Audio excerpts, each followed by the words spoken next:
Hi everybody, Chris Titley here and welcome to Scoreboard. Scoreboard is based on one simple premise, and that is premium access for curious minds. We have conversations with athletes, coaches, owners, CEOs, stakeholders, broadcasters, and people who think, lead and make things happen. No buzzwords, no jargon, just clear thinking, lived experience, and lessons that you can use to be a better you. We bring the access, they bring the experience, and you bring the curiosity. Together, we build the only scoreboard that matters, your own. Scoreboard, premium access for curious minds. This episode is powered by SwiftX, Australia's top-rated crypto exchange and proudly homegrown. Now let's get to today's episode. Hi, it's Chris Titley here, and on today's episode of Scoreboard, the podcast, I'm joined by Adam Crosthwaite. Adam, thank you so much for being part of this series. No drama, Chris. Thanks for having me. Adam, where am I joining you from this morning? So I'm at home, actually, the home office. So just, getting some work done, but stuck out the back of Melbourne, yeah. There you go, mate. We're sitting here on Friday, the 15th of August. How's your week been, and also how's your winter been? It's been pretty good. The week's been interesting, actually. I've just got back from Darwin. I was in Darwin for the T20 internationals, the cricket, calling the cricket for ABC Grandstand. So been a really exciting week, to be honest. And August, I normally hate August. August is normally a boring month of the footy's no good. We're waiting for the finals to start and cricket pre-season and cold in Melbourne. So it's been good. I've got out of Melbourne a fair few times this August. I've been in Mackay, I've been in Brisbane, been in Darwin. So I've had a good August, good July, August. And you mentioned footy finals. Will your team partake in the footy finals? No? Not at all, mate. Unfortunately, I'm a Carlton supporter, so we have had a horrendous season, and there's a lot of soul searching there for all us Carlton supporters.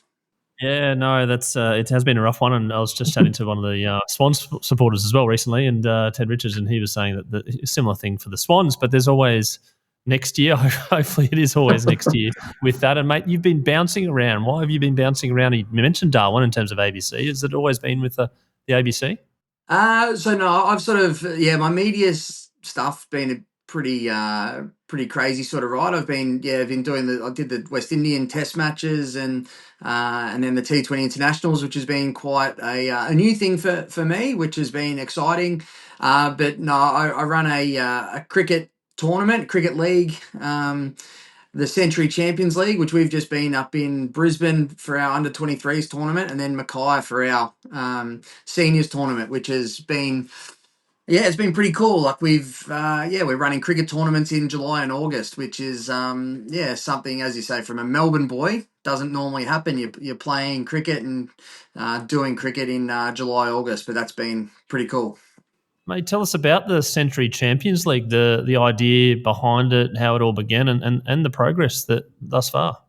Yeah, so it's been going for a little bit, probably under a different name, Adelaide Premier League and Brisbane Premier League.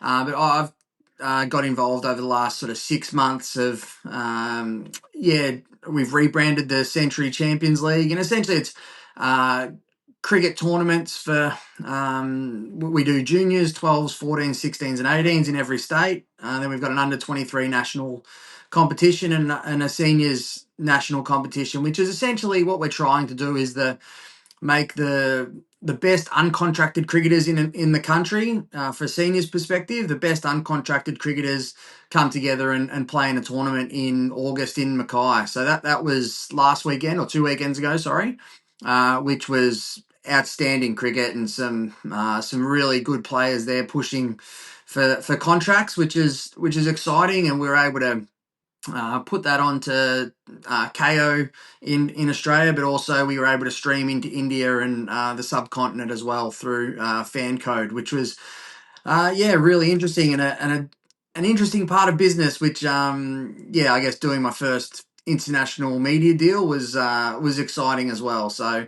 the cricket, the production, the media, it's been quite a journey for the last 6 months, I'd say. And this is what I love exploring in Scoreboard, at the intersection of sport and business, and in particular business in sport. I'm curious to know how you found it personally, and I suppose all the variables in and around the product, and the product being entertaining as well as entertaining for the viewers. Yeah, look, it's been great. Like cricket's been my life pretty much since I was about 16 years old when I got on contract, and but the most fascinating has been the business side of it, which has happened in the over the last sort of 10 years. I'd say started a marketing company, which has turned into a sports marketing arm of it. And then, yeah, getting involved with Century has been, it's been really interesting, and it's, I guess, the business side of cricket and the business side of sport is quite fascinating. And this, we're doing things a little bit differently. We're a tournament based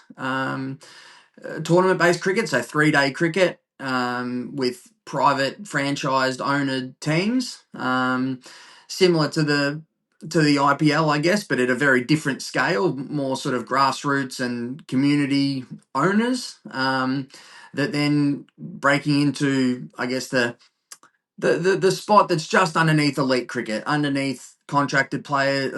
So it's giving uncontracted players an opportunity to get on a platform that can show that, hey, these guys are just as good, if not better, than some of the guys that have contracts around Australian cricket. And Adam, when you mentioned the word show there, obviously a big part of that is storytelling about this competition and about getting it out there to say, hey, if you're a really talented cricketer, then obviously try out, etc. But then the reels, etc., the social media that comes with it and the content, that's something that's new to you and I over the last 10 years or so. How important is that? Yeah, it's been huge, and I think at Century we've got a real almost content first look at it, and it's been really good. The players and the owners have been really forthcoming with that. As we said, we've put it on TV, but with our social media. From coming from a marketing company who did it, it was front and center. It was front of mind throughout the tournament. We had access to players that you don't normally get access to. We got behind the scenes with a lot of the guys sort of getting ready and their backstories. We had some outstanding players. We had Riley McCullum, Brendan McCullum's son, so coach of England, current coach of England, New Zealand great. He was there. We had 5 or 6 guys from New Zealand come over. We've had Ben Lachlan and John Wells, who are both, I guess, Australian Big Bash superstars and right up there in the top sort of 4 or 5 players with the bat and the ball.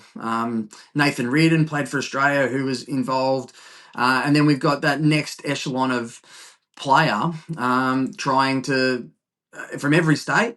We had players from every state sort of trying out to, really see who the best players off contract across the country is, and it was some seriously good cricket. And to be honest, I think I found a couple of absolute gems in there that some Big Bash teams will be searching for phone numbers for. That will be nirvana for you, I'd imagine, is to see them go into the Big Bash and then become names. And speaking of content, you mentioned Ben Lachlan. I wonder, does he dine out on those YouTube views of his catch at the Gabba? He does, and Benny was great. And it's so good. It's so great to have. We had young players who got to play with him, and he's obviously I think he's the assistant coach at the Adelaide Strikers as well, which makes life great. He was able to see firsthand what some of these guys could do, which he dines out on that for sure. But as a cricketer, having him involved in the tournament was just awesome for some of our players, young or old, which was great. And mate, the pathway in terms of you telling the Big Bash teams around that this is in existence. Do they know about you? Are you connected with them? Is there a feedway Is there development contracts, etc.? How does it all work? Yeah, so look, we're I guess in the infancy of really starting, and it's a bit different. I think there's a few states and associations at the moment sort of saying, "What is this Century Champions League?" But it's sort of we're pushing ahead and putting on tournaments for in July and August. So we're not clashing with anything. We've made sure that we don't clash with the Top End Tour or the KFC T20 Max, which is in Queensland. But there's been some definite there's been some definite interest. Greg Shippert, who was my former coach at Victoria, he's coaching the Sydney Sixers. He's really interested in it and sort of keeps ringing me for players' names and etc. But Queensland cricket have shown a heap of interest. South Australian cricket, we've had meetings with Tasmanian cricket, ACT. It's getting around and it's getting out there. It's we're trying to work in with the current system and just play more cricket and give I guess, a platform for the best players sort of around the country that isn't club cricket. So it's a way to bring the best players around the country together and to really find out who that next echelon of player is. And moving forward, I hope that it is a really big um, scouting ground for Big Bash teams. But one of the interesting things is we've had a lot of interest internationally. We've had a lot of interest from the ILT, so from sort of Dubai and Abu Dhabi, the South African League have actually started having a look inside, and the IPL, which is cool. So we've had some direct contact with the Delhi Capitals. We've direct contact with Chennai Super Kings. Royal Challengers Bangalore have shown some interest. So again, it's just a different way. And for these guys, it's like, hey, where can we find talent around the place? And that's been really cool. We've just put on a game for the Chicago Kingsmen, which are a team out of the US, which I've got a very strong affinity with US cricket, and we were able to bring them out. They played against the Brisbane Heat a couple of days ago in Brisbane, just before they've gone over to the Northern Territory to play in the top end series against the Stars, the Renegades, the Strikers, Scorchers, etc. So that's we're sort of able to bring international teams in. We're able to put cricket on for players, and it's now because we're able to stream it into the subcontinent. We're able to tell the story of some of these guys, and hopefully they. Josh Brown was one of the guys that got picked up from our tournament. Nikau Chowdhury got picked up from our tournament. So there's players that are around, and the tournament that I just watched, there's definitely 5 or 6 players in that tournament that should be playing in the Big Bash. Adam, I'm curious to know about your evolution in cricket, the cricketing journey, but also cricket itself. And we're talking T20, and we're talking America, we're talking globalization of the game, etc. But growing up, you and I probably T20 wasn't a thing, social media wasn't a thing, certainly, and maybe cricket in the USA wasn't a thing, but the game itself has evolved. I'm curious to know your thoughts on the game. Yeah, look, I've been involved with cricket for a long time, and I was lucky enough to be there when T20 cricket really kicked off, and I was a part of when the Big Bash was back in state franchise or state associations, and I was playing for Victoria at the time, and we ended up winning the first 3 Big Bash titles for Victoria. We lost the 4th because I missed the stumps from about 3 meters away, and New South Wales ran a bye on me to win the comp. But not that I'm still dirty about that. I think they won the Champions League or something in the end, didn't they, or something like that? There was a Champions Trophy or something. They did. And give me 2 seconds. I'll fix my camera for you. No, that's all right, mate. Upside down's fine for the listeners. There we go. We're back again. Hey, how good is I this? don't Live podcast. I love it. Live podcasting is great. Yeah. But no, it was really good, mate. It was so that was the start of T20 cricket for mine, was being involved in what was an amazing period of Victorian cricket, and Greg Shippard was the coach of that side. Cameron White was the captain, and I think looking back at that was a really interesting time in professional cricket and Victorian cricket and my cricket as well. We really took it seriously at the start. I think if you remember back, T20 cricket almost was a bit of a joke. New South Wales played Andrew Johns, the immortal rugby league player. I reckon he did. Yeah, so he played. So it was sort of this almost gimmicky situation, which was look a bit frustrating from our point of view, because we were taking it seriously. I think the Aussies rolled out with. I remember Gilly, I think, said that it's a bit of a hit and giggle, but little were they to know. Match. We had Casper on. He took 4 for that game in that sort of reunion where there was the underarm ball and all that sort of stuff, and the big mows, and Yeah, exactly. And I think one of the things that we played West Australia before the first season. We played a game against WA in Perth. It was the first ever T20 game in Australia, and we weren't really sure what to expect, but we rolled up to the Wacker, and fair play to to all of the West Australian public that came. They had so many people at the ground, and back then, domestic cricket, we would get nobody to come and watch our games.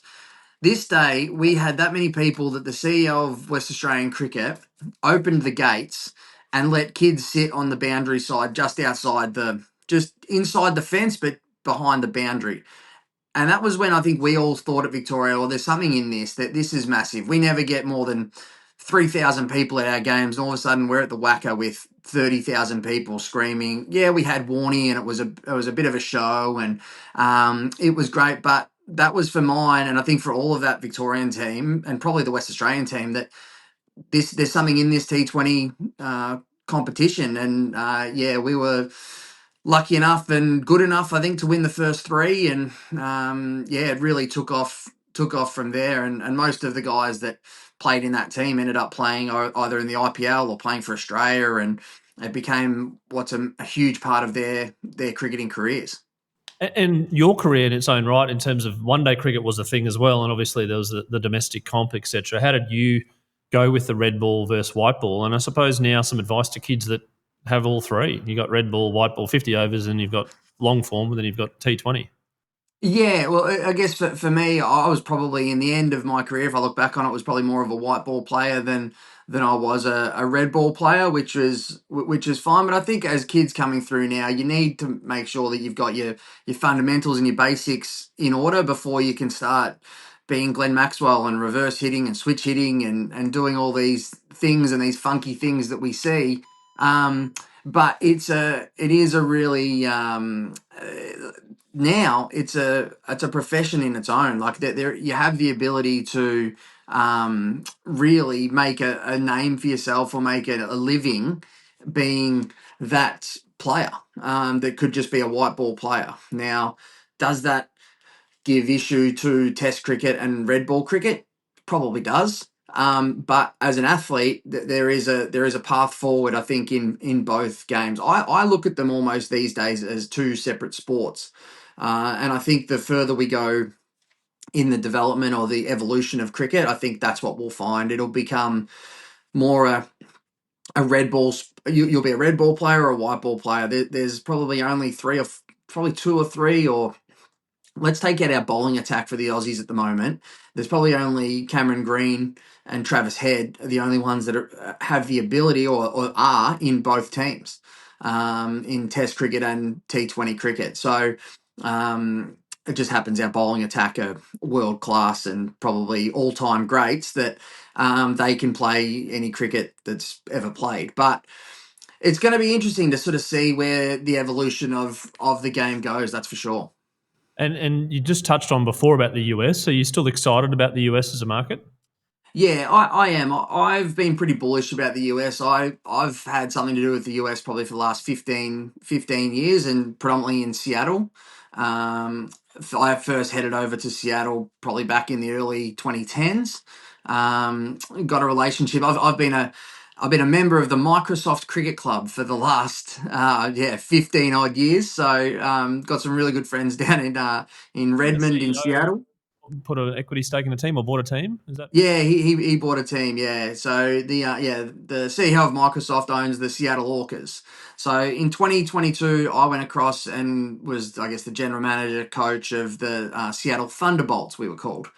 And this was before the major league had really kicked off. So I went over. Probably, I think I was the only Aussie over in the States this year, and we ended up winning the whole thing. So we won the minor league championship in 2022, and it was amazing. And just to see the amount of cricket played over in the US and the amount of people, the US is so big, and there is a lot of expat people. Like you're not going to get little Billy, who's an all bred American kid, going to start playing cricket over baseball. It's not going to happen. But there's enough, I guess, expat Australian, English, Indian, Pakistani, Sri Lankan, South African that live over in the US that the cricket's really really good, and there is, I guess, a pipeline for professional cricketers to go over and become American and play in that American team, the US team,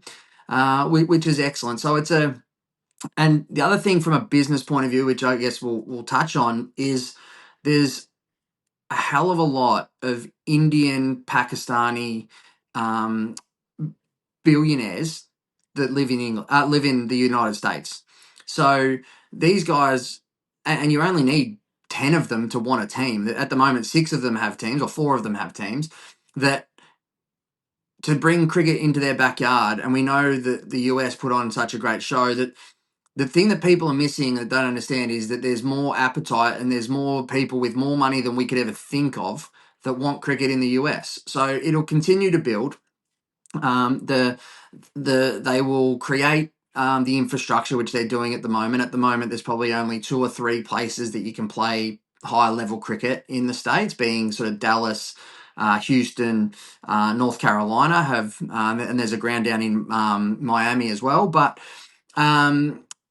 yeah, so once that infrastructure is built, I can definitely see the amount of money and the scale that the US or the Indian billionaires or the Pakistani billionaires will put into cricket. It's only going to be bigger and better, and we can already see by the Major League Cricket how many good players are over there. That they're paying the money, and if you pay the money, you'll get the best players in the world. And it's actually a great place for the guys to spend a couple of probably 4 weeks, 5 weeks. They love getting over to the US. They're not as take someone like Glenn Maxwell for instance. He goes to India and he has 6 weeks of being hounded and accosted and just like he can't walk outside his hotel room or the hotel lobby. Whereas in the US, he can get out, play golf. No one knows who he is. He walks around pretty carefree, and they love that. So the players love going to the US. The US want more cricket. Is there issues with US cricket, USA cricket? Yeah, there is. There's big issues within the board, but Major League Cricket, I think will only grow bigger and better and stronger. And yeah, I'm really bullish on it, and I think it's a great competition. I think it'll only get better once the infrastructure's built. Yeah, no, for sure. And I think that that's the key in terms of getting facilities in different cities and states because obviously the NBA and Major League Baseball and NFL, it's quite easy to get on a plane and jump across halfway across the country. And for a cricketer as well, it feels like a different country. Every state almost feels like a different country, different accent, different barbecues, different experience. And that's in its own right as an attraction if you can get a tournament that's sort of nationwide and maybe in different time zones as well.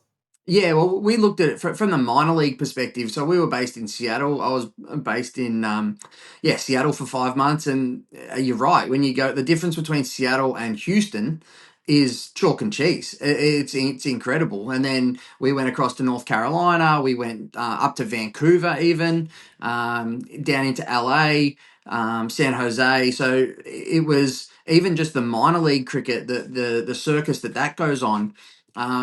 It's just a really interesting experience, and you do find that the love of cricket is there.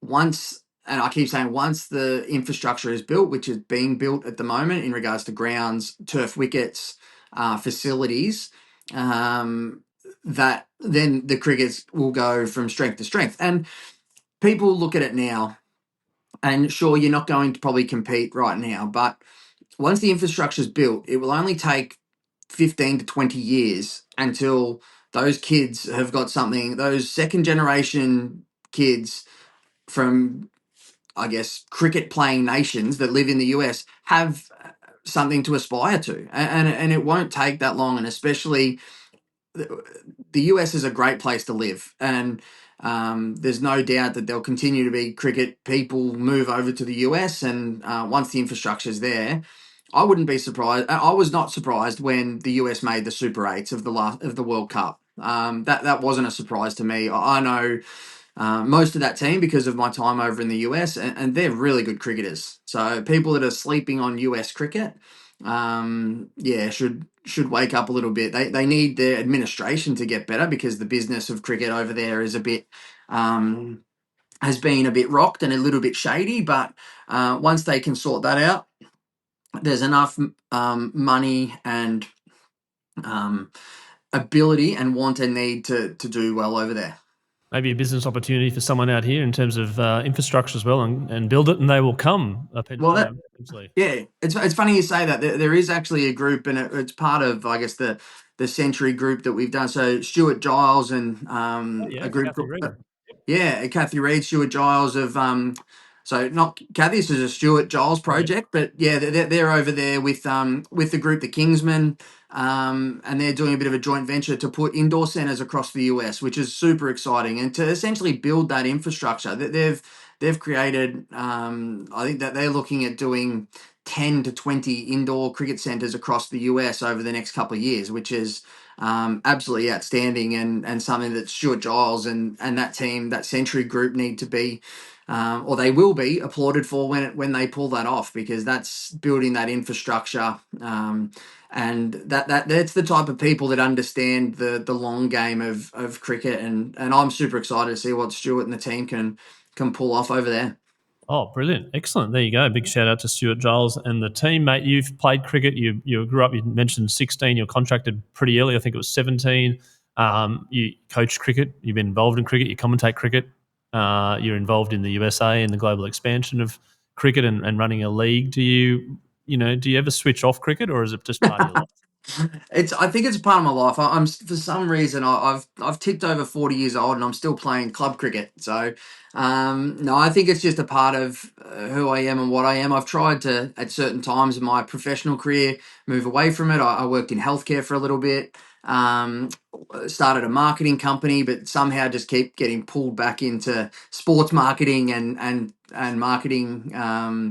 Yeah, in either athletes or something in regards to into cricket. So I've fallen into the media side of things. I still scratch my head and shake my head at how I'm calling international cricket these days. But thank you to the ABC and Cricket Australia for that. But yeah, it's just, I think it's just a part of who I am, and the network that I've been able to create from cricket, and the friendships and the relationships that I've got from cricket have been able to open doors post my professional cricket days. Although I'm still playing, I very much retired from first class cricket, for instance. But yeah, it's been great, and I have a deep love for the game, and I think that the game is changing. I think it's in a state of change at the moment. I think it's in a precarious position that you have to be careful on how you do it. It's the talk of the sale of the Big Bash teams here in Australia. We've seen the sale of the teams in the 100 in the UK.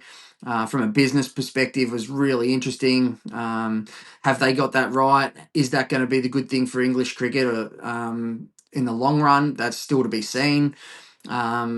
The interesting thing at the parties of everyone that's involved in cricket at the moment, it's going to be fascinating to see how and what happens in this next phase of, I guess, expansion or privatisation of cricket within Australia. So I think that it potentially moves towards more of a soccer model, where we play more international cricket, has the windows rather than the other way. At the moment, the windows are for the franchise leagues, whereas I think the way that the commercialization of cricket is going, that I think that it'll be more windows for international play rather than the other way. So that's potentially the flip of power. Now, where does that leave first class cricket, 4-day cricket, 5-day test cricket?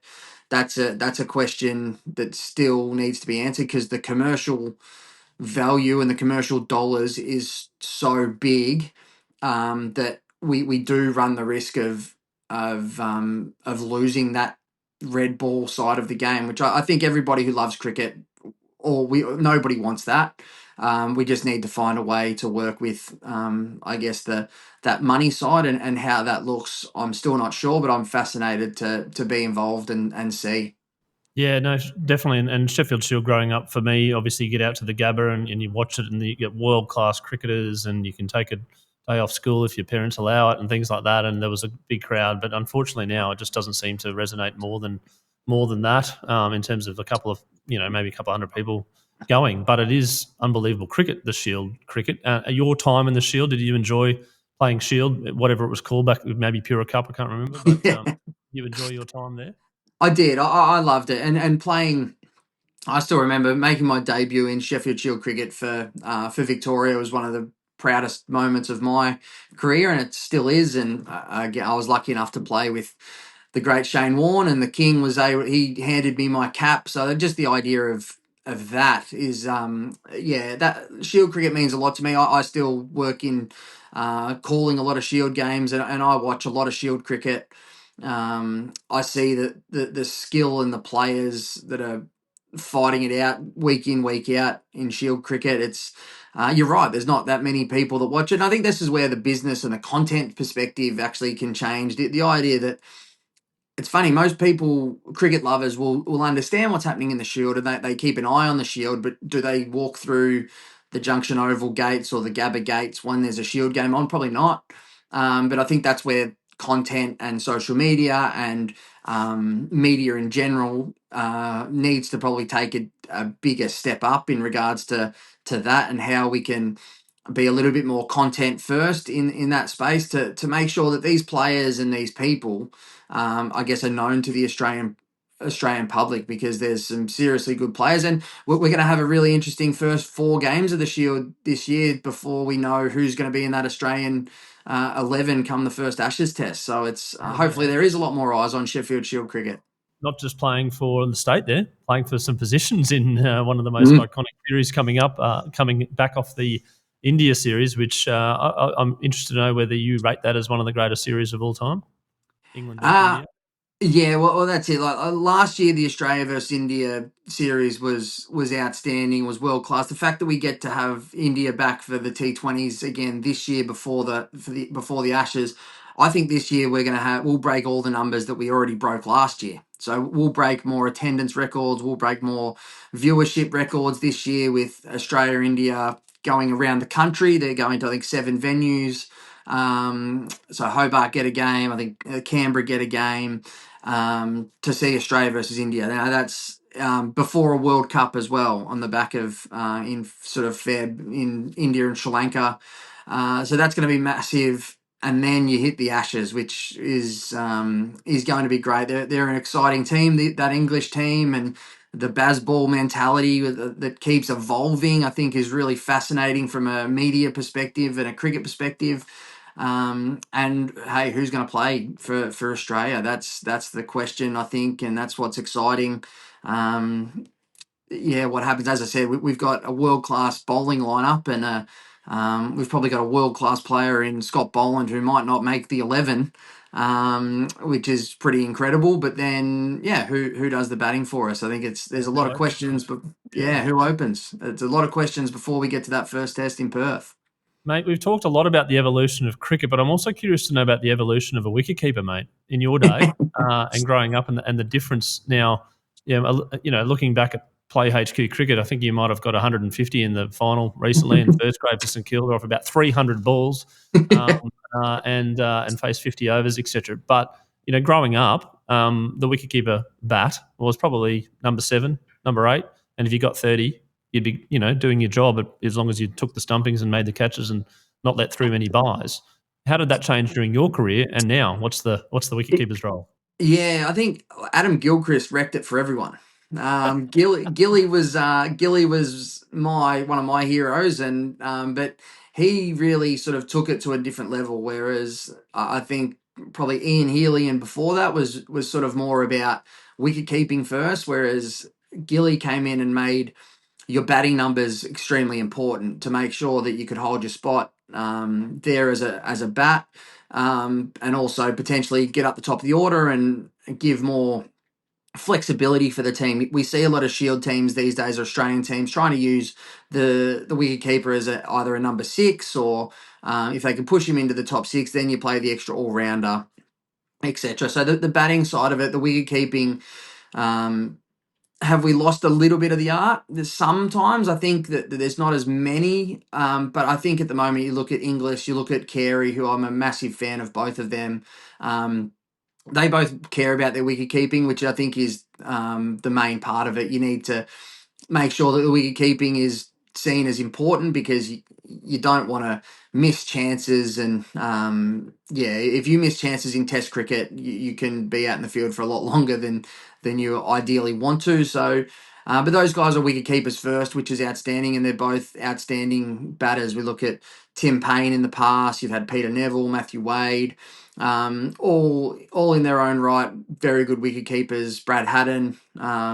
So that evolution since Chris Hartley Gilly. here in Brisbane. Yep. Yeah, Chris Hartley. You look at Queensland wicket keepers and you look at how good. I think Played second. Yeah. the last four wicket keepers for Queensland have been 100 Sheffield Shield players. I think you've got Seckham into Hartley into Pearson, Yep. which is just outstanding from longevity and as a Queensland wicket keeping fraternity, they're outstanding. So and all of those guys, I think all of them might have made Shield hundreds in finals, I believe. So it's I think maybe Second didn't do that, but I think Hartley and Pearson Hartley have. So definitely against yeah, Tasman. Yeah, yeah. that game there that year, mate. Curious to know how your quads are and how your fingers are in sort of retirement.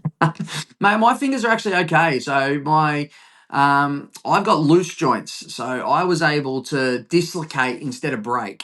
And I think there's a little bit, yeah. So my joints were pretty loose, so they're reasonably straight, but yeah, I was able to instead of snapping the fingers, mine would just pop out and pop back in. Whereas some people have tight joints. And when you've got your joints that are pretty tight, that's when you can snap your fingers. And I was very lucky. I never missed games because of my fingers, which was great. Quads were pretty good. Technically, I was always very good. So, yeah, I was lucky in regards to getting through my career pretty unscathed. What's the one training drill that you did thousands of times? Tennis balls. So I worked a lot with tennis balls. Yeah. Yeah, so I did a lot of tennis ball work up to the stumps. Just gets a lot of volume into your hands as a keeper, and it takes away the issue of injury a lot of the time. So it was just a lot of volume, a lot of rhythm. Yeah, through tennis ball training. And then being behind the stumps and seeing the game so often and always being in the game as a fielder every ball. How did you go with the odd sledging back and forth with the batters? I think as a youngster, I was sledged a lot more than I gave out, especially as a youngster. I think the older I got, the grumpier I probably got in club cricket, and I might have got a little bit. The sledging sort of kicked off a little bit more then, but no, all in all, I was put back in my box. It's definitely in Shield cricket. And speaking of the Queenslanders were the best at doing that. Is Oh, making were sure making sure that you knew you were out there against Jimmy Marr and Andrew Simons and Oh, right. yeah, Okay. Matthew Hayden, these guys, they didn't miss you. I caught up with Stewie Law actually in Darwin. We were watching the cricket, and yeah, I hadn't seen him in a while since he was one that gave it to me a few times. That was for sure. Really? It's sort of like Stuart Law, you wouldn't think is a bit of an extrovert. Were they just sort of little quiet little nudges, were they? Yeah, that Queensland team of the 2000s were very good cricketers and very confident in their own team. And as a youngster, as soon as you came out against them, yeah, and I was one of those silly ones that liked to play the pull and the hook shot. And I remember Jimmy Marr walking up to me one day going, "All right, you like to pull the ball, do you? We'll see about that." And next thing you know, I had nobody in front of the wicket and I had a young Mitchell Johnson trying to blow my head off at one end and Caswoods and Bickle and Nofke at the other end trying to hurt me as well. So, no, they were such a great team of Australian cricket and one that should be celebrated, although they weren't very nice to play against. Right. Yeah, you survived Mitchell Johnson. You're like, oh, that's good. And you got Casper. I Yeah. survived. Oh, you got Andy Bickle. Like, oh, you're a bit Yeah. of trouble there. Yeah. I think Mate, Casper put me in hospital 2 years in a row, actually. One for concussion, and one I think he almost broke my arm. So I ended up in a Brisbane hospital 2 years in a row. So they were brutal. frequent flyer points there for the Brisbane Hospital, mate. The quickest bowler you'd faced ever? Man, I was lucky enough. We played in a Johnny Walker. When the Johnny Walker series came to Australia, the rest of the world team came to Australia, and I was lucky enough. Victoria played the one game against that Johnny Walker team in when would that have been 4 or 5 or something like that. Yeah, And series, wasn't it? I think we won them all pretty easily. yeah, so we played against him, and I was able to face Shoaib Akhtar Oh, right. at his peak, and that was extremely fast. And that was he would have been the quickest international I faced. But then Sean Tate, Brett Lee, and the Victorian nets were very fast. We had Dirk Nanners and Shane Harwood and these guys, and it seemed like looking back on it, it seemed like these guys were all trying to break 160. So there was about 4 or 5 guys that for a time there that was like a Nanners, Tate, Brett Lee, Mitchell Johnson. They were all pushing mid 155 sort of upwards. So yeah, that was a scary time to be a batter. And yeah, the Victorian nets. This was before free hit, no balls.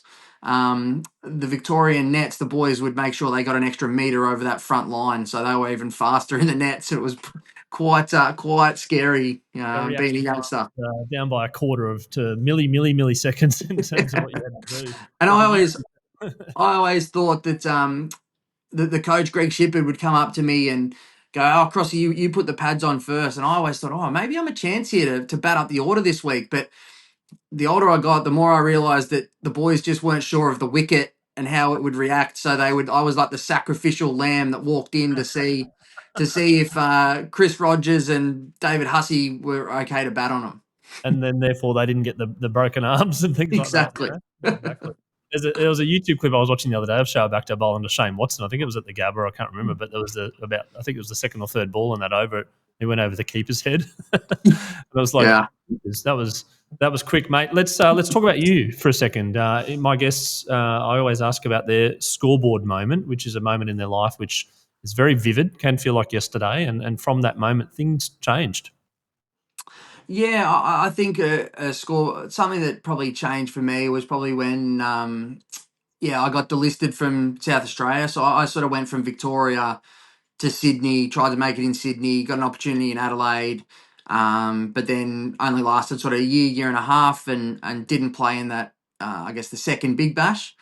Um, and it was probably the end of my career and the end of professionally what was going on. And it was a bit of a one of those moments where you go, okay, what now? I was sort of always ready for the next phase of my life, but that was probably put the stamp on. All right, you're done now. You like there was a young Alex Carey coming through South Australia.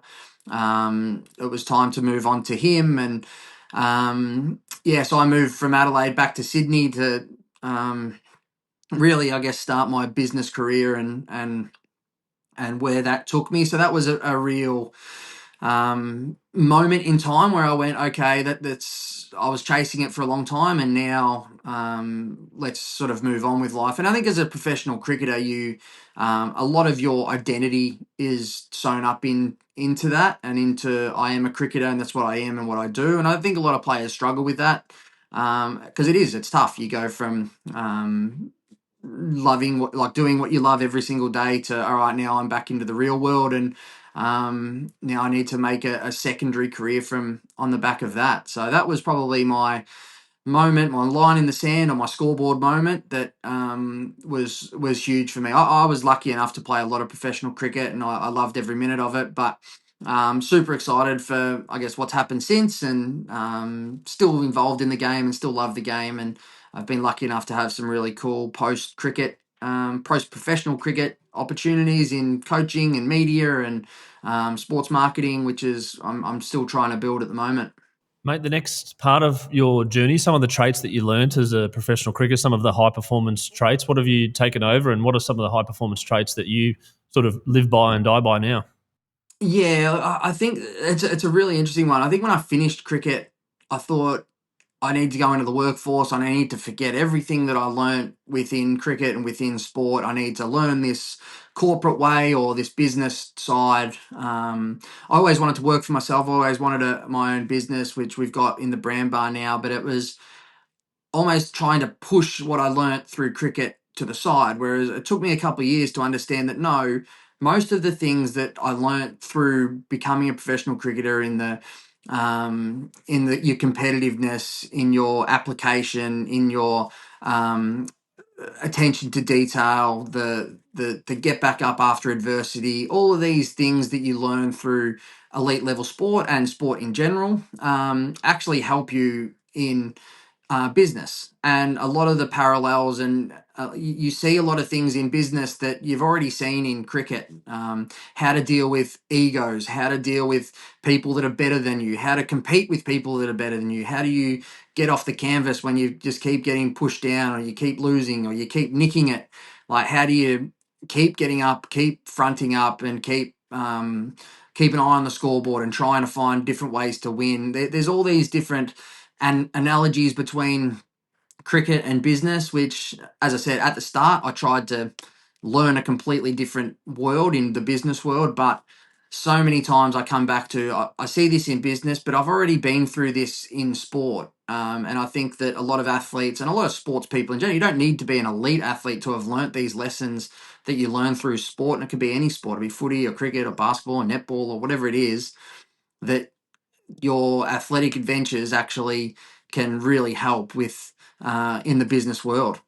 Mate, you've summed that up 100%. That's excellent, the way that you're thinking about that. And interesting, it took you a couple of years to sort of like, no, it's different. Segregation, Mm. got to do this processes, the systems. You're like, hold on a second, there's processes and systems over here, right? And, Yeah. and all those sort of things as well. Mate, I'm curious, as a bit of a sports nut and cricket nut, I'm curious to know what your all-time favourite sporting moment is. And I preface this that it can't include yourself and maybe your team, but maybe there are some moments that you want to share as well about your team, but also not about you.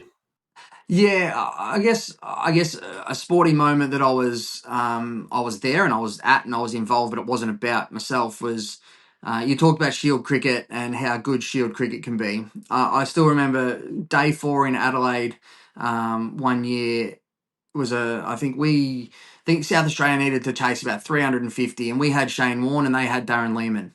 Um, and I've never seen two players just go at each other for a couple of hours. That the rest of us on the ground did not matter at all. It was Warne versus Lehman, day four in Adelaide. The ball spinning square.